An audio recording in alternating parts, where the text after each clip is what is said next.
All right, cousin James. You ready for an interview, bro? What's good? I'm down. Let's do it. All right, you look kind of Talk to me. nervous. Shoot 'em at me. You look kind of nervous, but it's all good. Nah, I'm chilling. Good, man. I'm So, a, I'm a, I'm a regular at these. yeah, then why is this our first video? People got time. Why is this our first video? This is our first video. Yeah. Now that you mention it, I've been talking about it for a while. There we have. All right, well, let's get into it. Let's not waste any more time. All right, so, um, I text you all the time. We vibe on a different level. I feel like you're a little young mogul. You're like getting there. You're investing into properties, doing real estate. We talk about stocks all the time. So now it's like for me is I'm just trying to understand from you is like what is it that really drove you to really get into real estate investment because you're in the Bronx, you're investing in properties in PA. There's a bit of a gap there. So it's like, how did you get to the point where you say, hey, you know what, I want to invest in properties and this is where I want to start at? So it definitely goes back a long time. I wanted to do real estate since I was really young. I know I didn't want to work a 9 to 5 my entire life. I was exposed to retiring early and different vehicles that you could use to be able to achieve wealth and be able to retire early. So those are some of the things that inspired me at a really young age. It wasn't until I was 16 or 17 where I was going through a very metamorphical change in my life. Okay. Where I realized that I had to start taking things more serious, and I read Rich Dad Poor Dad at that age. I mean, who hasn't read Rich Dad Poor Dad? Yeah, that's the Bible of real estate.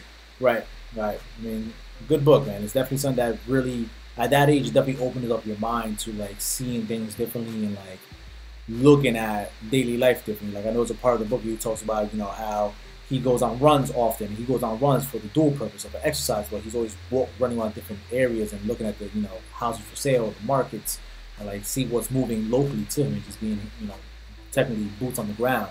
So I get it. It's at that age, it's cool to take that to heart and really start pushing it. So when was your first real deal, and how did that like really get started? So from the point that I just mentioned that I really decided to go into real estate, that was I was in the final stages of my high school journey. I ended up going to college, and after my first year of college, I got my real estate license, and I was doing solely rentals. However, it introduced me to the industry. Started learning more about it, and I've had my license since. I bought my first property in 2018. It was a single family that I found on one of the auction websites, kind of like auction.com, and I was really eager to get started. I had raised some money and I had paid off all my student loans from previous businesses that I was running, and I was just so eager and had money to try to do something. So I met my partner while I was in college, and he introduced me to his hometown. And when I started doing the research on the area, which is Allentown, Pennsylvania, the numbers made sense. I could achieve the goals that I was looking for, which was to build a massive amount of rental income through multiple properties. Right.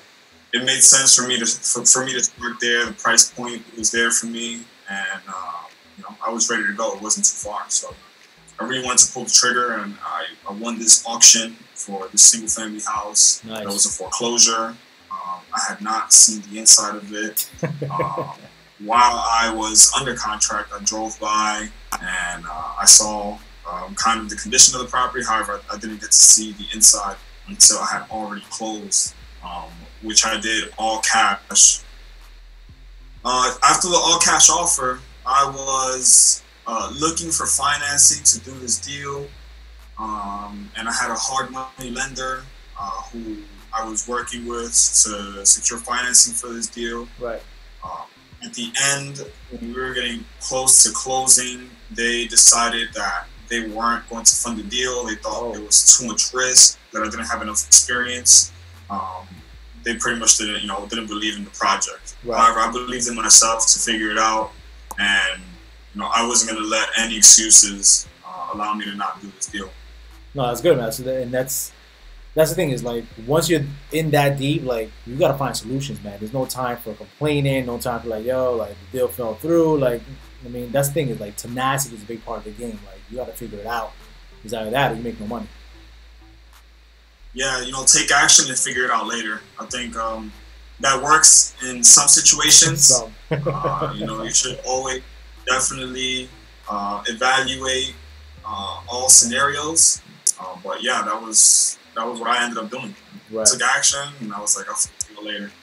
Yeah, man, that's good, man. The thing is, like, that leads into my next question. Is like that mentality is like a real hustler spirit, right? And you being from the Bronx, obviously you're in an environment where the poverty level is high.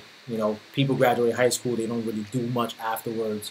What kind of like, at what point did you say, hey, I need to change my mindset? Take the hustle I have and like do something different and not be stuck in the Bronx like everybody else. No, that's a great question, and it's something that I always think about even now. When I was in high school, just like you said, like there wasn't a lot of people doing much. My graduating class was only 12 people. Get out! So I many didn't know people that. 12 people graduated your high school yeah, class. my high school class was 12 people that graduated. Everybody's surprised when they hear it, but that's the reality of it. What high school did you go to? It was a high school for medical science in the Bronx. It's in the Taft building. Rough area. There's a lot of gang activity, and there's just so much shit going on. But how many But total students were in your senior class? That only 12 graduated. If it was like 12 out of 20, then it was like, all right, in my class there was 12 people, and then there was one other graduating class that I think had like 30. got it. My graduating class was 12. How many total Including students me. were there? I think well, the high school, it was a small high school inside of a building. There Right. was multiple schools inside the building. So I don't know what was the student count, but those were the only two senior classes. Wow, that's 40 crazy. people. That's insane. Yeah. So yeah, man, I was around a lot of bad influences, and the streets weren't easy on me either.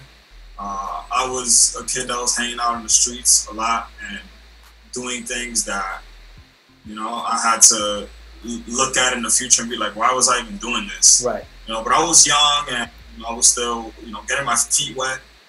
So I don't regret anything that I did in the past. Everything that No, you I've done can't. so far has gotten me to where I'm. So like just getting out of high school and deciding to go to school away. My first college was 3 hours away, and that got me away from the hood. It had me focused. I was doing really well in school and was really focused, was not getting myself into any trouble. And I graduated, and I got my first associate's degree.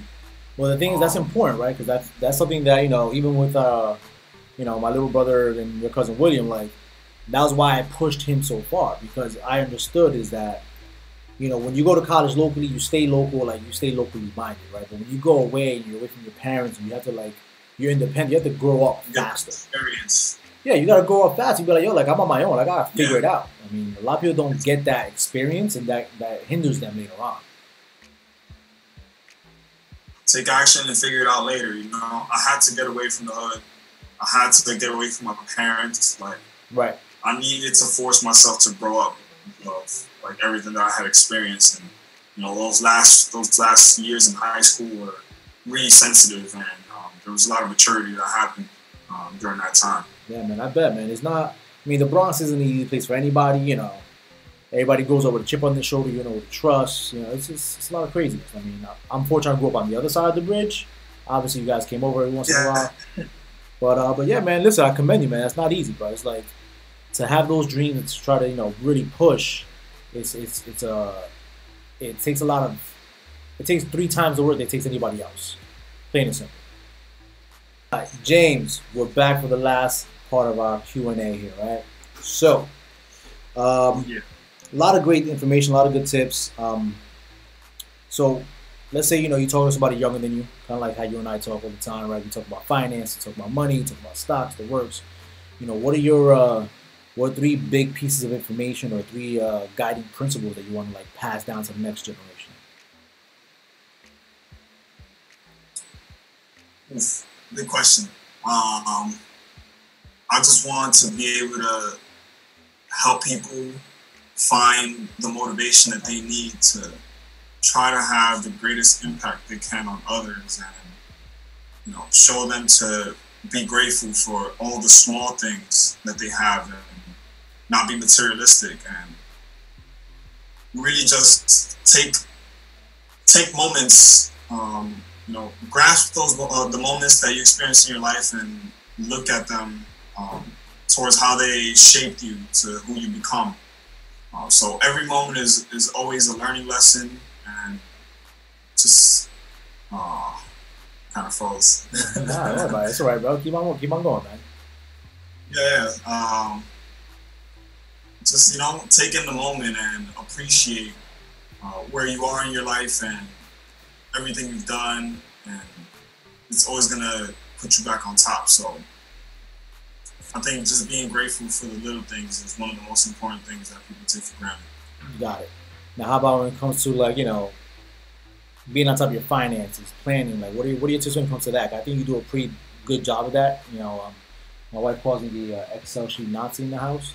I mean, so like, what are your thoughts on like financial advice? Because people out here just, especially younger demographic, they out here and spend. They don't really think about how much they spend. Yeah. I think it's super important to have a budget, to be really strict with that budget and faithful, just like you would your woman. You have to analyze where's your money going and study this and become a professional at understanding where your money goes. Because if you don't know where your money goes, then it's going down. I have been successful in just keeping track of my expenses on a daily basis, and looking at it on a month by month basis, on a quarterly basis, to just really know where you at, tracking your net worth. That's kind of more on a general level, but in terms of just like getting started, I think it's really important to save in the beginning. When you're just like coming out of high school or something like that, save as much money as you can. Don't get into habits of buying expensive clothing or cars that you don't need, because those will teach you a lesson. I remember when I financed my first car, I'm like, yeah, I have the ability to get this car, and it's a nice car, and I could probably get some girls with it. But then 2 years down the road, I'm like, I don't even need this car anymore. Why do I even have it? Right, especially living in the Bronx,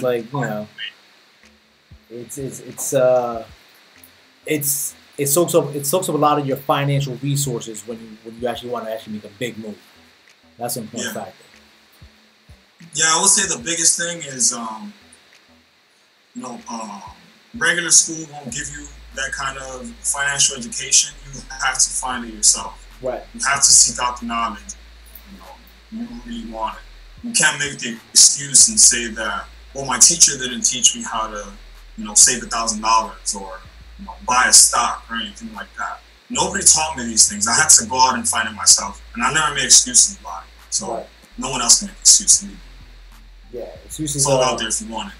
Excuses lead you down a real bad path of like blaming everybody else for your mistakes. When at the end of the day, it's like you're in control, man. You're driving the ship. It's your life. You spend your money because you want to. Nobody else needs to spend your money. Nice. So, when you do got extra income and you decide to splurge, where are you gonna go vacation to?